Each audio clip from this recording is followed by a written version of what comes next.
नमस्कार, मैं श्रुति सिंह। स्वागत है आप सभी का इनसाइड झारखंड न्यूज के इस बुलेटिन में। चलिए जानते हैं आज की खबरों के बारे में।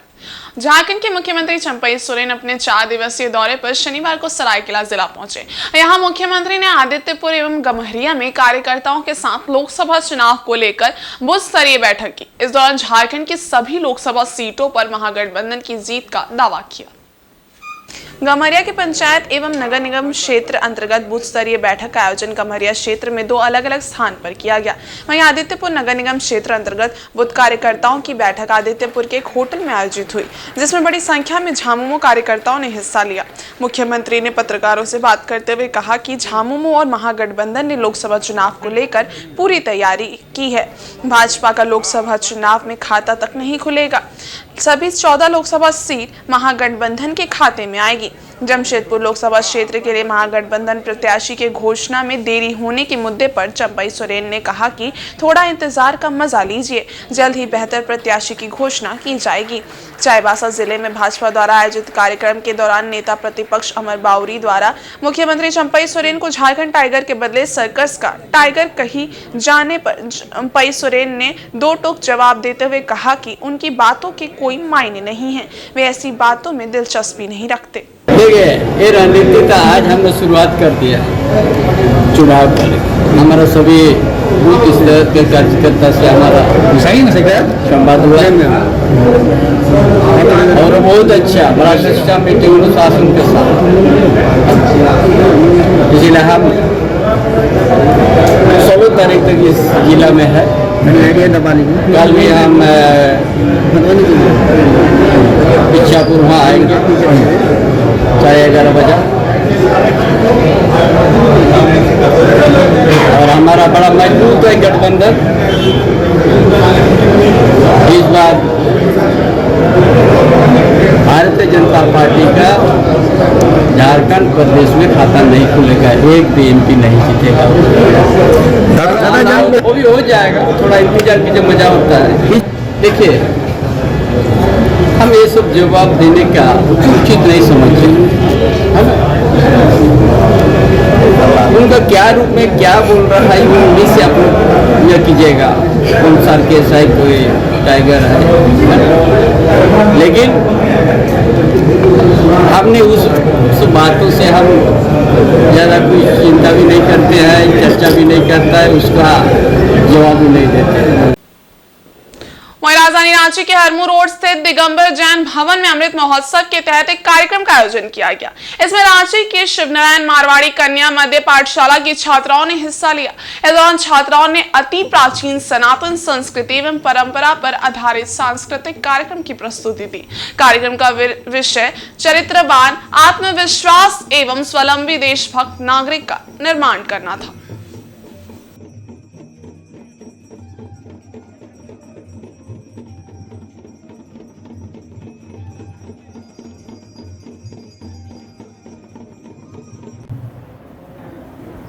कहीं भी उनके जेहन में, उनके दिमाग में उनकी अपेक्षा नहीं रही होगी कि 9 वर्ष के बाद में उनके पौत्र प्रपौत्र की उपस्थिति में उनको याद भी किया जाए, लेकिन फिर भी उन्होंने ये शुरुआत की, ये पहल की, ये त्याग किया। जब परिचय हो रहा था तो बताया गया कि उस समय लड़कियों को पढ़ाया नहीं जाता था, पर्दे में रहा जाता था। तो मैं कई बार कह चुका हूं सार्वजनिक रूप से, आज मैं फिर दोहरा रहा हूं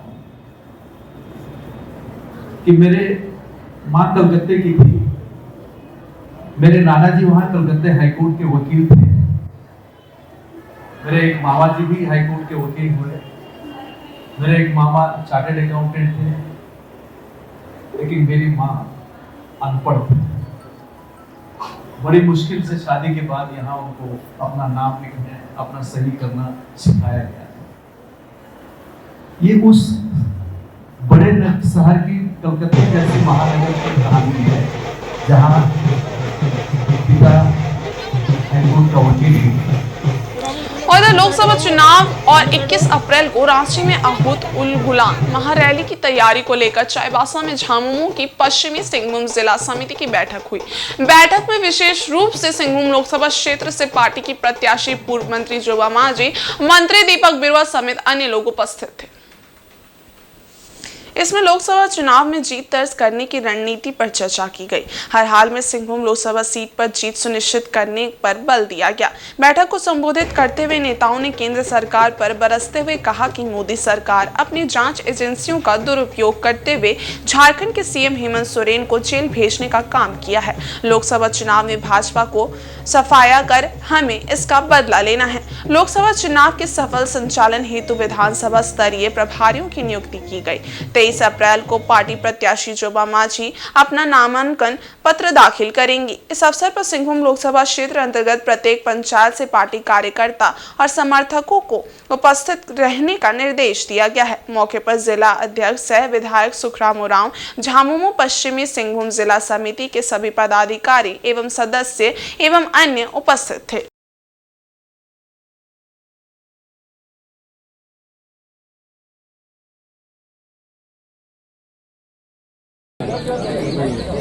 जब परचम पूरे बीजेपी का लहर पूरे देश में था, उस समय भी हम लोग जीते थे और आज भी हम लोग जीतेंगे, क्योंकि यहाँ का जनता का मूड पहले से हम लोग को पता है और अभी भी जनता का मूड करीब करीब वैसे ही। लोग का जैसे कि पूरे राज्य में जो न्याय यात्रा चल रहा था उसका समापन है 21 तारीख को। जैसे देखिएगा सभी राज्य में बीजेपी के खिलाफ में बड़ा बड़ा कार्यक्रम हुआ। उसी तरह जैसे दिल्ली में पिछले दिन हुआ, उसी तरह से 21 तारीख हम लोग कार्यक्रम है और हम लोग का साफ केंद्र कमेटी का आदेश है कि पंचायत लेवल से लोगों की भागीदारी 21 तारीख को होना चाहिए और पूरे राज्य का टारगेट हम लोग 3-3.5 लाख टारगेट है उस कार्यक्रम में और हम लोग को मिला 20,000 का टारगेट मिला है कि हम लोग जिला से 20,000 लोग जाएगा और अधिकतम हमको लगता है कि हमारा चाईबासा आपका चंद्रपुर विधानसभा और मनोपुर विधानसभा है पूरे जिला से तो जाएगा, लेकिन हम लोग को जो टारगेट मिला वो टारगेट को फुलफिल हम लोग दोनों विधानसभा मिलकर करेंगे।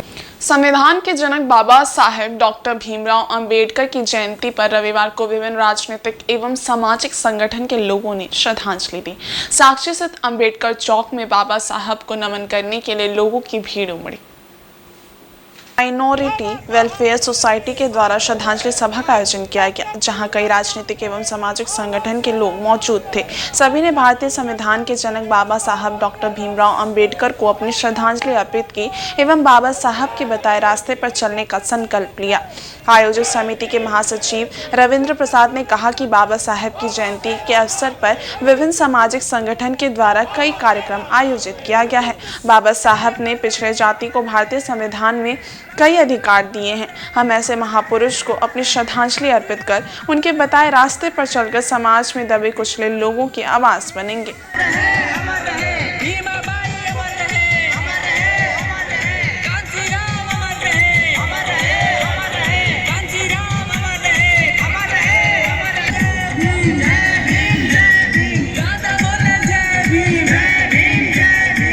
साहब डॉक्टर भीमराव अंबेडकर की 133वीं जयंती है, जिसको पूरे भारत ही नहीं पूरे विश्व में सिंबल ऑफ नॉलेज के रूप में मनाया जा रहा है और पूरे भारत में इस कड़ी को आगे बढ़ाते हुए यहाँ जमशेदपुर में भी doctor Ambedkar SC/ST OBC minority welfare समिति के लोग अपनी व्यापक एकता का परिचय देते हुए आज हम लोग डॉक्टर अंबेडकर चौक पहुँचे हुए हैं और बाबा साहब डॉक्टर अंबेडकर को श्रद्धा सुमन अर्पित कर रहे हैं और आज प्रण लगते हैं कि उनके बताए हुए मार्गों पर हम लोग चलने का कोशिश करेंगे।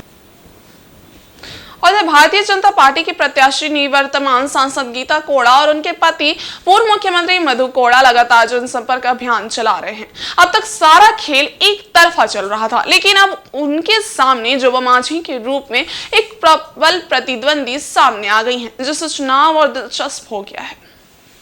झारखंड मुक्ति मोर्चा की जिला कमेटी की बैठक में मंत्री दीपक बिरुवा ने गीता कोड़ा को 2 लाख वोट के अंतर से हराने की बात कही। इस पर भाजपा प्रत्याशी गीता कोड़ा ने कहा कि ये चुनावी अखाड़ा है, सभी अपनी रणनीति के तहत चल रहे हैं। वो 2 महीने से लगातार क्षेत्र में हैं और लोगों से मिल रही हैं। आम जनता का फीडबैक यही है कि राज्य में पूर्ण बहुमत की सरकार होने के बावजूद सिंहभूम की जनता के लिए कुछ भी नहीं किया गया। यहाँ लगातार पलायन हो रहा है, उद्योग धंधे बंद पड़े हैं। इस पर सरकार का कोई संज्ञान नहीं है। इसको लेकर लोगों में नाराजगी है। गीता कोड़ा ने कहा कि केंद्र सरकार ने पैसा कानून लागू कर दिया, लेकिन झारखंड सरकार ने इसे लागू नहीं किया। ऐसे में आदिवासियों को छलने का काम कौन कर रहा है?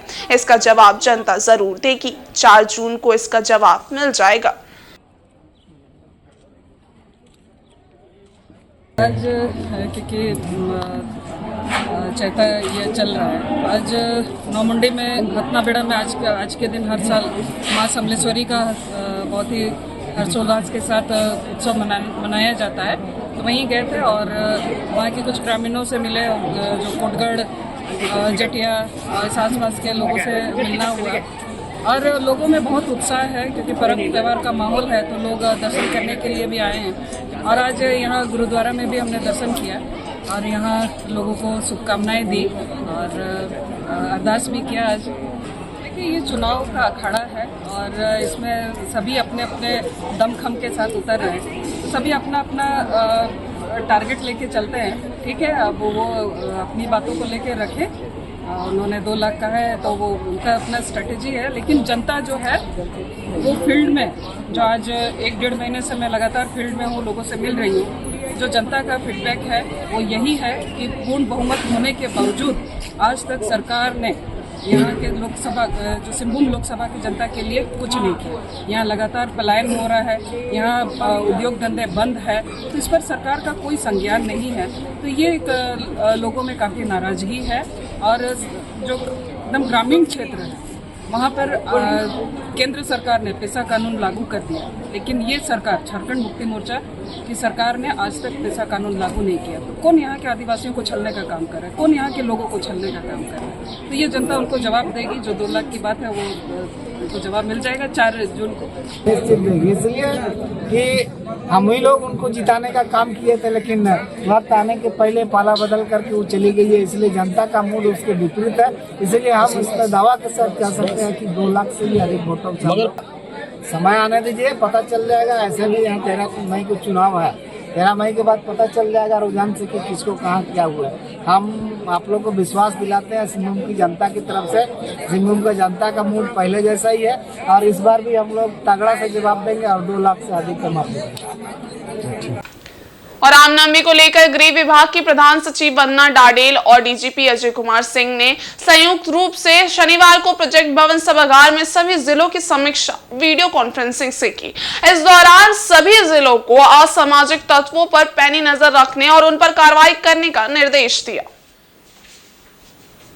इसके साथ ही धार्मिक स्थलों के रास्तों की मॉनिटरिंग और जुलूस के भौतिक सत्यापन का निर्देश दिया गया।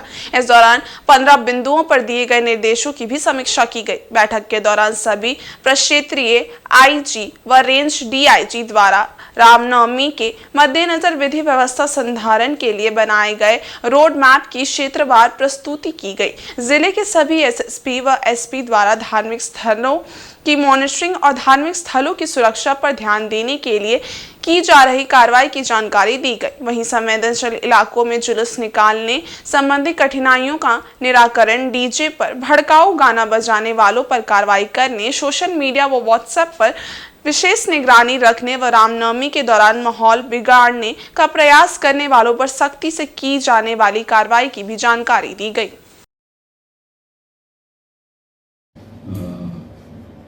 प्रिंसिपल सेक्रेटरी होम और डीजीपी झारखंड महोदय के द्वारा संयुक्त रूप से सभी जिलों के उपायुक्त, एसपीज, इसके साथ साथ जो वरीय पदाधिकारी, रेंज डीआईजी, जोनल आईजीज के साथ में तैयारियों की समीक्षा की गई और इस पर्व को शांतिपूर्ण तरीके से मनाने के लिए जो भी आवश्यक कार्रवाई की जानी है, जो अपेक्षित है, उसके संबंध में दिशा निर्देश दिए गए हैं। जैसा कि आप जानते हैं कि रामनवमी एक बहुत ही संवेदनशील पर्व है और झारखंड में खासकर कुछ एक ज़िले इसको लेके सेंसिटिव रहते हैं, खासकर जैसे रांची, हजारीबाग, जमशेदपुर, गिरिडीह, लोहरदगा, पलामू, इन सभी ज़िलों पर विशेष रूप से निगरानी रखी जा रही है और सभी आवश्यक जो कार्रवाई वो की जा रही है। कुल मिलाकर पूरे झारखंड में करीब 4700 से ऊपर जो है अखाड़े हैं जो कि जो जुलूस चलते हैं, रामनवमी के अखाड़े हैं। तो उन सभी के संबंध में एसपीज़ के द्वारा जिलों के द्वारा जो है उन अखाड़ों के साथ बैठकें कर ली गई है। विशेषकर जो रामनवमी के जुलूस चलते हैं उसमें जो जुलूस के मार्ग होते हैं उन सभी का सत्यापन लगातार किया जा रहा है और इस संबंध में उनको विशेष रूप से निर्देश दिया गया है कि जुलूस के मार्ग में किसी तरीके का कोई परिवर्तन नहीं हो और अगर कोई भी ऐसी संभावना है तो उस संबंध में संबंधित उपायुक्त और एसपी निर्णय लेंगे। इसके साथ ही जितनी जो धार्मिक स्थल है, चाहे वो मंदिर हो, मस्जिद हो या अन्य धार्मिक स्थल है, उनकी मॉनिटरिंग हेतु विशेष रूप से निर्देश दिए गए हैं ताकि किसी तरीके का कोई जो असामाजिक तत्वों के द्वारा कोई छेड़छाड़ करके माहौल बिगाड़ने की कोशिश नहीं हो। इसके अलावा जो सेंसिटिव जो जिलों में जो स्थल है जिनमें पूर्व में घटनाएं घटित हुई है, कम्युनल इंसिडेंट्स हुए हैं, उन सभी पर विशेष रूप से निगरानी रखने का निर्देश दिया गया है। वहाँ पे सीसीटीवीज़ का इंस्टॉलेशन करना, वहाँ पे अतिरिक्त रूप से दंडाधिकारी और फोर्सेस की प्रतिनियुक्ति करना, पदाधिकारियों की प्रतिनियुक्ति करना, पेट्रोलिंग की विशेष व्यवस्था रखना, इस संबंध में निर्देश दिए गए हैं। सभी जिलों में पीस कमिटीज़ की मीटिंग्स लगातार हो रही है, चाहे वो केंद्रीय जो जिला स्तरीय समिति होती है या थाना स्तरीय समिति होती है, उन सभी की मीटिंग्स लगभग हो चुकी है और इन मीटिंग्स में जो भी छोटे मोटे जो मामले सामने में आए हैं या संवेदनशील कोई ऐसी बातें सामने में आई है तो उनका निराकरण करने हेतु उपायुक्त और एसपीज़ के स्तर पर कार्रवाई की जा रही है और इस संबंध में उन्हें आज निर्देश दिए गए हैं। और रांची से समान न्यायालय परिसर से शनिवार को मतदाता जागरूकता वाहन को रवाना किया गया। प्रचार वाहन के माध्यम से रांची लोकसभा क्षेत्र के मतदाताओं को चुनाव आयोग द्वारा की गई तैयारी की जानकारी दी जाएगी।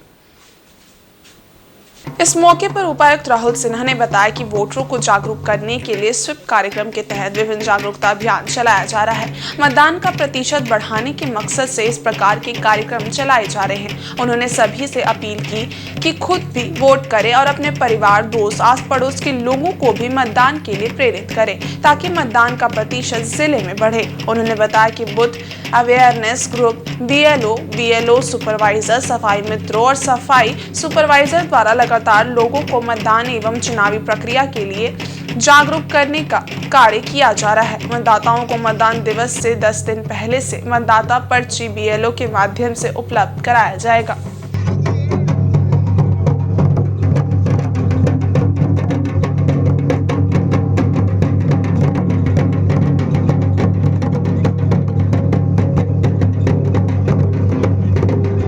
इलेक्शन को लेके सभी को एक प्लेटफॉर्म पे लाने के लिए ये सिस्टमेटिक वर्क माननीय भारत निर्वाचन आयोग के निर्देशानुसार किया जाता है और इसमें एकदम बूथ लेवल से कार्रवाई शुरू होती है। बूथ लेवल पर जो हमारे बीएलओज होते हैं, जो कि हमारे इलेक्शन मशीनरी के बिल्कुल ग्राउंड वर्कर्स होते हैं, उनको सबसे पहले यह दायित्व दिया जाता है कि अपने क्षेत्र के अंतर्गत आने वाले सभी मतदाताओं के बीच में इलेक्शन से संबंधी जानकारियाँ प्रचारित करें। इलेक्शन से संबंधी जानकारी बहुत ज़रूरी है। हम आप जानते हैं कि इलेक्शन किस दिन होना है, हो सकता है हर व्यक्ति नहीं जानता हो उनका बूथ कहाँ पर है, हर व्यक्ति की इसकी जानकारी नहीं होती है। तो एक बीएलओ का प्राथमिक दायित्व होता है कि उसके अंतर्गत अगर 1000 वोटर हैं तो 1000 वोटर को वो पर्सनली टच करें, उनको बताएं कि हाँ इस तारीख को वोटिंग होना है, इस जगह पर वोटिंग होना है, यह कंसर्न लोकसभा क्षेत्र है, यह कंसर्न विधानसभा क्षेत्र है, इसमें आपको 7 बजे सुबह आना है, वोटिंग का टाइम जैसे कि 4 बजे है, 5 बजे है, 6 बजे जो कि नोटिफिकेशन वाले दिन जिसकी जानकारी मिलती है। तो क्लोजिंग टाइम ऑफ पोल के बारे में बताना है। क्लोजिंग टाइम ऑफ पोल के बारे में बताने के बाद फिर उनसे यह भी इंश्योर कराना है कि किसी ईवीएम मशीन में वोट डालते समय किन किन नियमों का पालन किया जाना है, बीयू क्या होता है, सीयू क्या होता है, वीवीपीटी क्या होता है, प्रिसाइडिंग ऑफिसर के अन्य जो रूल्स एंड रिस्पॉन्सिबिलिटीज़ होते हैं वो क्या होता है, टेंडर बैलेटिंग क्या होता है, प्रॉक्सी वोटिंग क्या होता है, होम वोटिंग क्या होता है, पोस्टल बैलेट वोटिंग क्या होता है, इन सभी के बारे में उनको लगातार अवगत कराने का काम बीएलओ के द्वारा किया जाता है। बट इसके अतिरिक्त भी voter awareness forum, campus ambassadors, electoral literacy club, resident welfare societies के माध्यम से भी लगातार हर क्षेत्र के सभी सम्मानित नागरिकगण तक पहुंचने के लिए भी लगातार इस इलेक्शन मशीनरी के द्वारा प्रयास किए जा रहे हैं। इसमें आप देख सकते हैं कि जितने भी यहाँ के गेटेड सोसाइटीज़ हैं, फ्लैट्स हैं, अपार्टमेंट हैं, उन सभी के सेक्रेटरीज, उन सभी के चेयरपर्सन्स के माध्यम से भी यह रिक्वेस्ट किया जा रहा है कि आप अपनी सोसाइटी के अंदर जैसे कि 1000 लोग हैं तो आप हमारे एम्बेसडर बनकर उन 1000 लोगों के बीच में चुनाव को लेकर जागरूकता फैलाएं। जितने स्कूल्स हैं, जितने कॉलेजेस हैं, सभी जगह पे इलेक्ट्रल लिटरेसी क्लब तथा कैंपस एम्बेसडर्स के माध्यम से भी इंफॉर्मेशन देने की कोशिश की जा रही है। बच्चे जो कि कल फ्यूचर वोटर्स बनेंगे, आज नहीं वोट डालते हैं, लेकिन बच्चों से अपने माता पिता को चिट्ठी लिखवाई जा रही है कि कृपया फला बूथ पर फला दिन, जिस दिन भी आपका वोटिंग डे होता है, उस दिन आप अपने बूथ पर पहुँचें और आप वोट डालें। वहीं पूर्वी सिंहभूम जिले के मुसामने स्थित आदिवासी रिक्रिएशन क्लब ट्रस्ट के कार्यालय में एक समारोह का आयोजन किया गया। इसमें ट्रस्ट के सलाहकार दुखीराम हेम्ब्रम को विदेश जाने पर उन्हें बधाई दी गई। साथ ही क्रीड़ा सचिव गुरा किस्कू के दूसरे राज्य से वापस झारखंड में पोस्टिंग होने की खुशी में स्वागत समारोह का आयोजन किया गया। मुसामनी 3 नंबर स्थित आदिवासी रिक्रिएशन क्लब ट्रस्ट कार्यालय में कार्यक्रम का आयोजन हुआ। इसकी अध्यक्षता ट्रस्ट के अध्यक्ष विसेंट कुड़िया ने की। मौके पर क्लब के सदस्यों ने काम के सिलसिले में विदेश जा रहे दुखीराम हेम्ब्रम को पुष्प देकर सम्मानित किया। वहीं अन्य राज्य से वापस झारखंड में पोस्टिंग मिलने की खुशी में क्रीड़ा सचिव गुरा किस्कू का भी पुष्प देकर स्वागत किया गया। सलाहकार दुखीराम हेम्ब्रम ने कहा कि वे विदेश से भी इस क्लब को स्पोर्ट्स के क्षेत्र में आगे बढ़ाने का काम करते रहेंगे। वहीं गुरा किस्कू ने बताया कि वे यहां रहकर और भी बढ़ चढ़कर बच्चों की करियर बनाने का काम करेंगे। समारोह में सभी सदस्यों ने इन दोनों को क्लब के प्रति समर्पण की भावना को देखते हुए शुभकामना के साथ आभार प्रकट किया।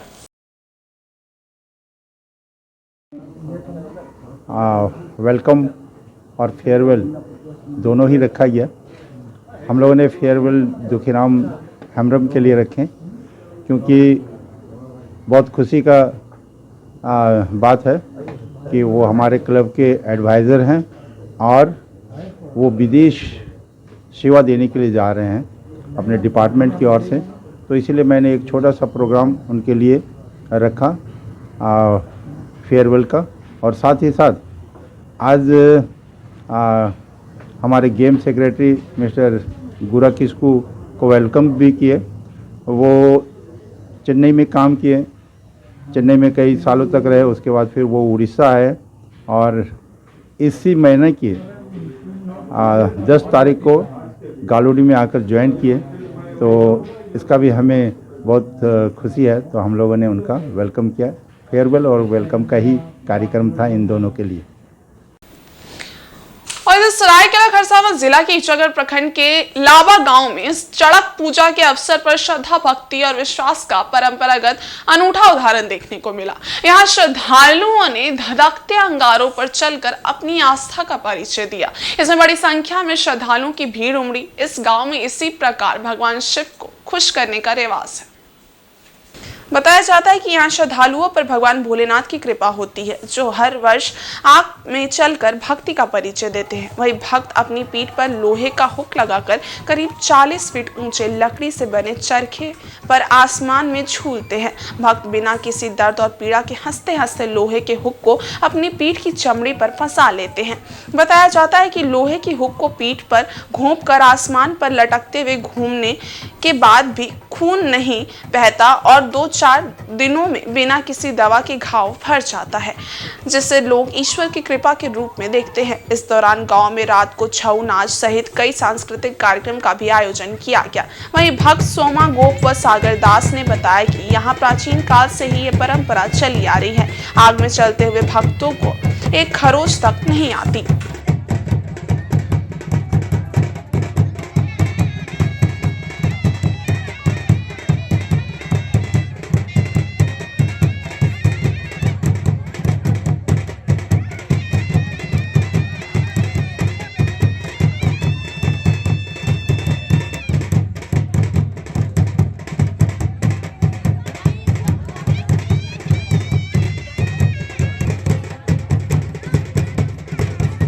इस पर्व को मुख्य रूप से जो मनाने का काम करते हैं, जो मेरे ख्याल से बुटन ग्वालिन जिसका नाम है, वो सुबह को लहलहाती हुई आग में, कम से कम आपका 4 फीट आग में वो तकरीबन 3 से 4 बार उस आग में आर पार होती है।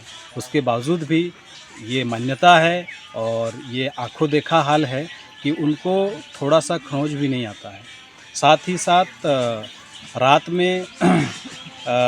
में बहुत ही विशाल सांस्कृतिक कार्यक्रम का आयोजन किया जाता है, जिसको शायद क्या डेफिनेटली यूनेस्को के द्वारा विरासत के नृत्य में शामिल किया गया त्यौहार छौ नृत्य का आयोजन भी बड़े धूमधाम से किया जाता है। और फिर सुबह को जो भी चड़क पूजा के नाम से जितने भी भक्तगण रहते हैं, वो भक्ता टंगान होता है। भक्ता टंगान में एक डंडा के सहारे जो भी भक्तगण रहते हैं, एक एक करके बारी बारी से उनको पीठ में हुक की सहायता से, कुश की सहायता से पीठ में उसको छेद करके उसको घुमाया जाता है तकरीबन 5 राउंड। उसके बावजूद भी वो उसके पीठ में थोड़ा बहुत जो भी खरोच आता है, वो 2 दिन या 3 दिन में वो ठीक हो जाता है, वो पूरी तरह बिल्कुल स्वस्थ हो जाते हैं। ये हम लोग भी कई सालों से देख रहे हैं और ये विश्वास हो चुका है कि वाकई में प्रभु भगवान शिव का ये आराधना और शिव का जो महिमा ये अपरंपार है। उन्हीं के बदौलत आज इतने अच्छे प्रदर्शन यहाँ। और बंगाली समाज द्वारा बंगाल नववर्ष के अवसर पर मनाए जाने वाले पोइला बैसाख के अवसर पर जमशेदपुर के मंदिरों में श्रद्धालुओं की भारी भीड़ उमड़ी। बंगाली समाज के लोगों ने मां काली की पूजा अर्चना कर उज्जवल भविष्य की कामना की। इसके बाद समाज के लोगों ने एक दूसरे से मिलकर उन्हें नववर्ष की बधाई दी। बेल्डी काली बाड़ी, टीनपेट काली मंदिर, साक्षी दुर्गा बाड़ी, खड़ंगा झाड़ काली मंदिर समेत शहर के ज्यादातर मंदिरों में सुबह से ही श्रद्धालु महिलाओं व पुरुषों की भीड़ उमड़ पड़ी। इस अवसर पर घरों में तरह तरह के व्यंजन व मिष्ठान बनाए गए थे। पोइला बैसाख के दिन ही बंगाली समाज के लोग नए वित्तीय वर्ष की भी शुरुआत करते हैं। इसी दिन दुकानदार और व्यापारी हाल खाटा मनाते हैं। इस दिन पुराने खातों को बंद कर नए खातों को शुरू किया जाता है। नववर्ष के मौके पर खरीदारी भी की गई। इस मौके पर घर आने वाले लोगों को बंगाली समाज के लोगों ने माछार चोप, कुमरो फूल भाजा, दाब जिंगड़ी और मिष्टी दोई जैसे परंपरागत व्यंजन परोसे।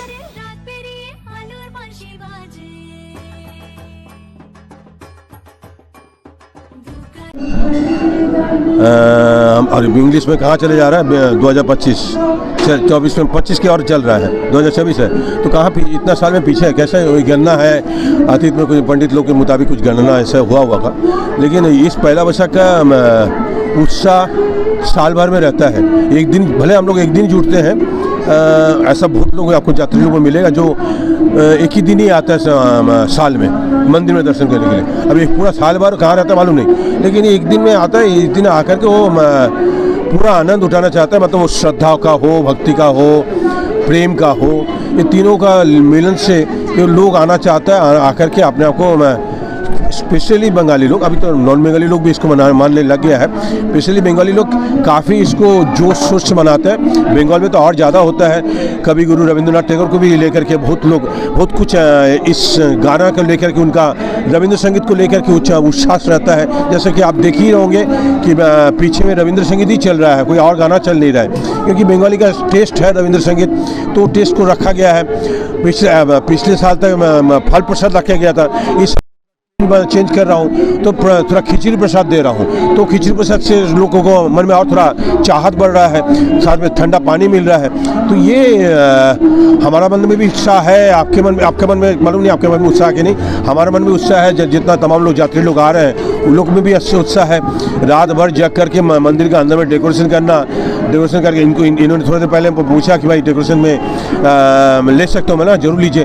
तो इस तरह से डेकोरेशन करके इस माँ का स्वागत करना, माँ का स्वागत तो रोज ही हो सकता है, हर दिन पहला बैसाख हो सकता है, हर दिन हैप्पी न्यू ईयर हो सकता है, लेकिन हर दिन हम हैप्पी न्यू ईयर नहीं मनाते हैं। विशेष दिन मतलब चैत्र संक्रांति के बाद वाला दिन हम हैप्पी न्यू ईयर ही मनाते हैं। पहले तो आप सबको शुभ नववर्ष। बंगाली लोगों का सब नया साल है।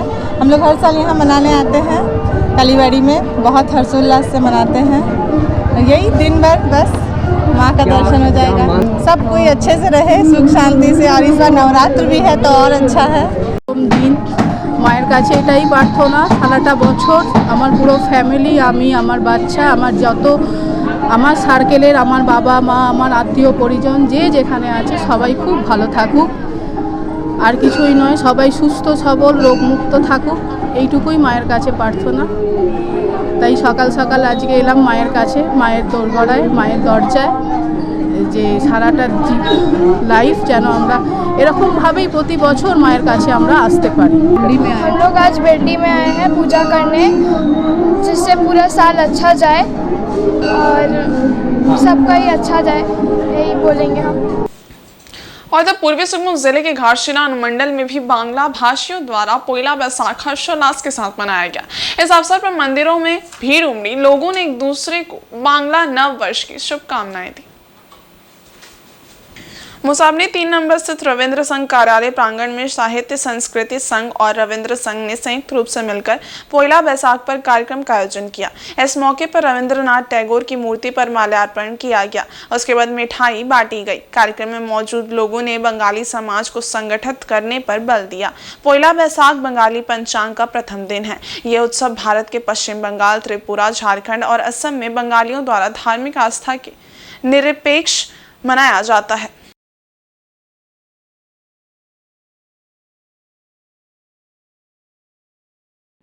বাংলা নববর্ষ, প্রথমেই বাংলাতে সবাইকে শুভেচ্ছা জানাচ্ছি।